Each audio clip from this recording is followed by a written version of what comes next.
December 21st, 2010. I'm Dave. I'm Seth. And Joe's not here.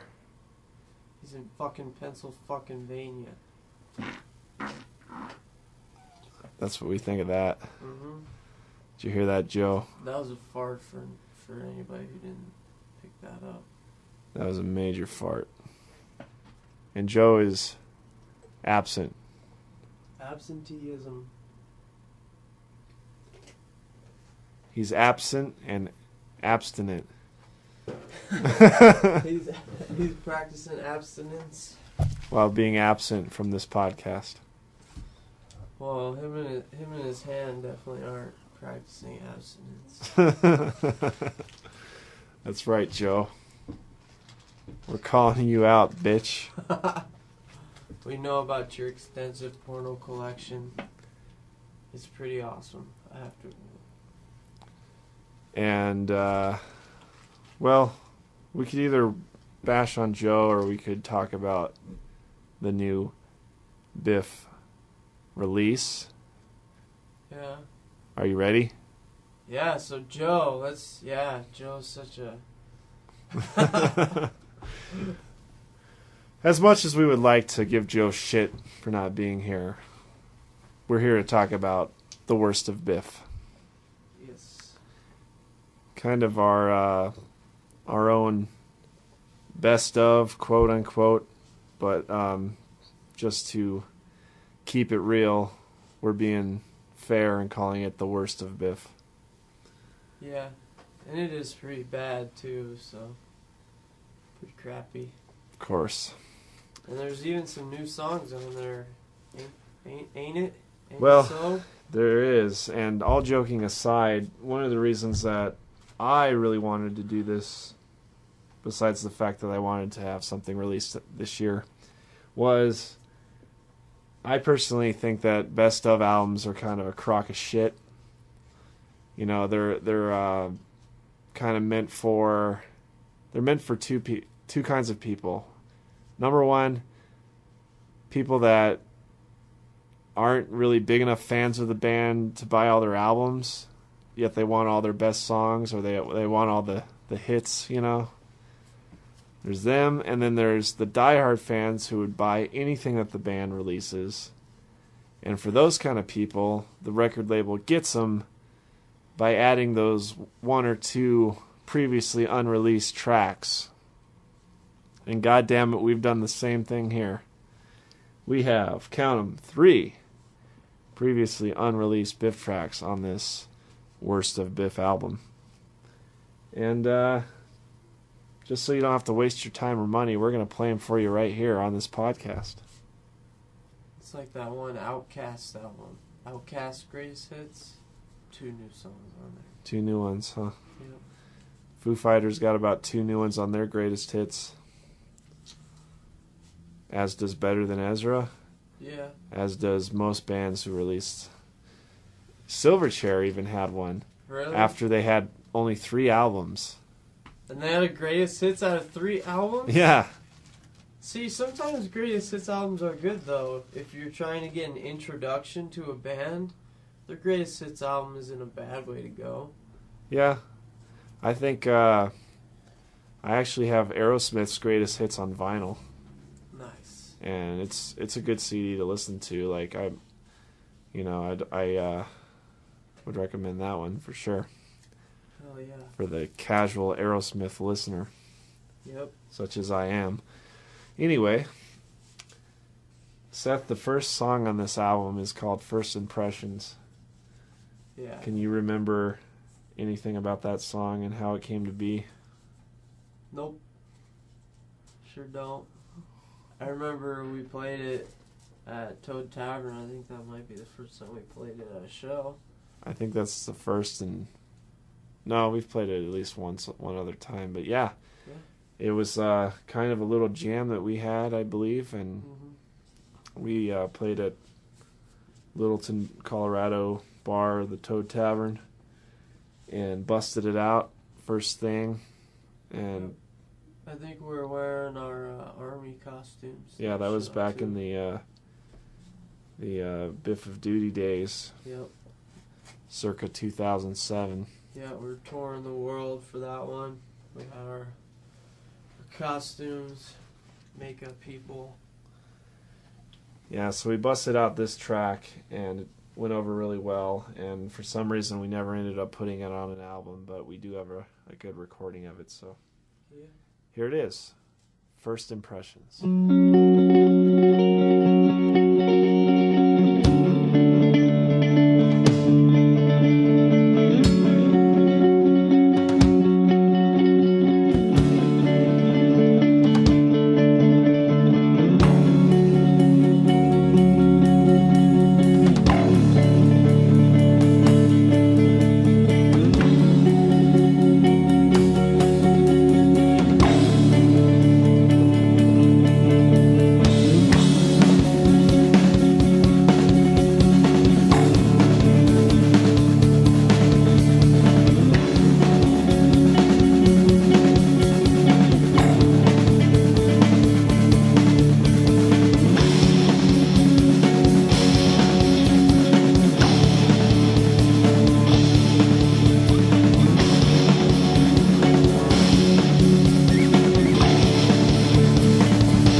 Why? I don't know. Just don't like it. It's gay. But the first part is good. It's good as like a first song, but just, I don't know, first impression. I got that idea because Thrice had a first like EP that no one ever heard of before called First Impressions. Oh, yeah? I thought it was kind of a cool thing. Anyway, that was First Impressions. We're going to keep busting out these new previously unreleased Biff tracks for you. This next one is entitled Hoverboards Don't Work on Water Unless You Have Power is the full name. And that obviously was inspired by Back to the Future Part 2. And of course our name of the band, Biff, was also inspired by that same franchise of movies. This is just an instrumental track, and the beauty about instrumentals is you can name them whatever the hell you want.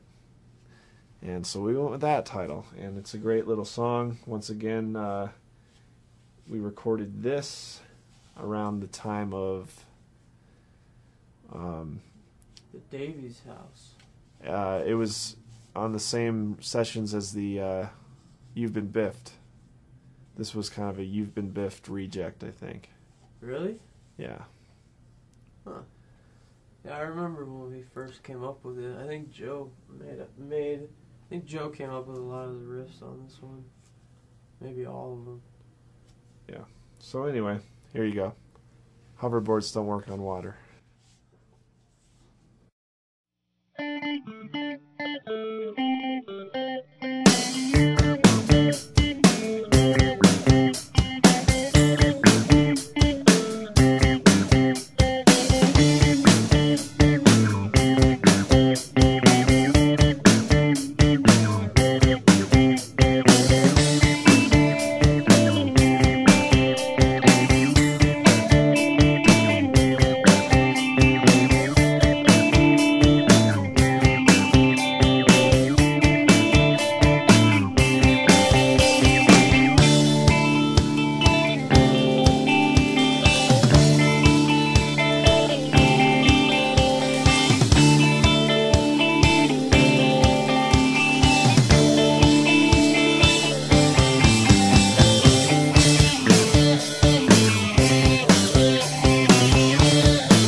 Okay, that was Hoverboards Don't Work on Water.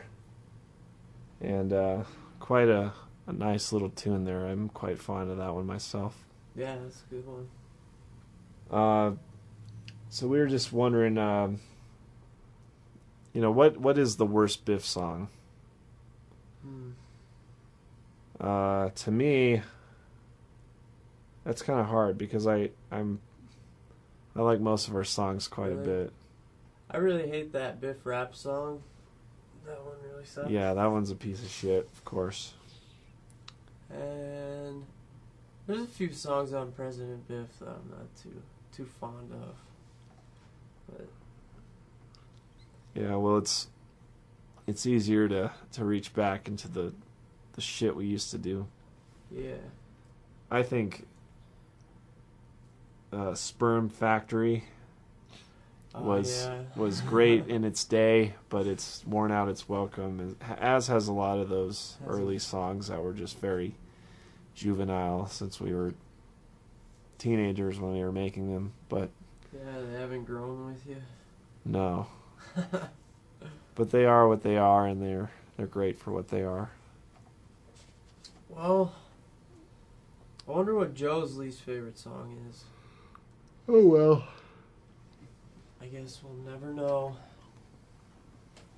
Did Joe add anything to this list? No, Joe doesn't give a fuck. He doesn't? No. Well. So we got one more previously unreleased track for you. It's called Cliffhanger, once again from the You've Been Biffed days. I'm also quite fond of this song. I think it rocks. Yeah. I added some saxophone at the end you can listen for. It's kind of light in the mix. I don't think anyone else liked it. And in the lyrics, there is a reference to Futurama, one of my favorite shows. When the episode where Hermes mentions being trapped like lice in a burning wig. Oh. Here it is, Cliffhanger. Oh, and for all you diehard Biff fans, you'll notice that this is the song that we recorded with Hernandez on episode 2 of Studio Diaries. It's trivia for you, a little trivia.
episode feels like a two-parter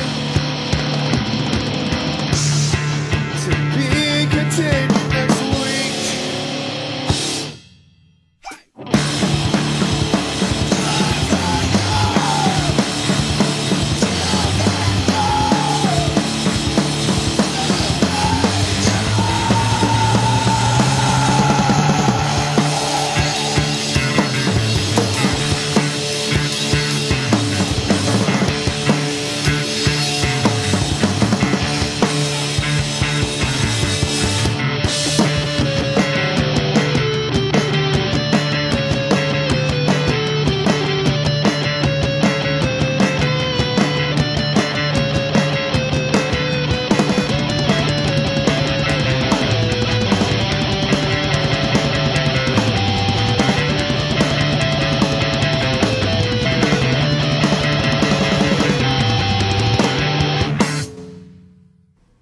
back.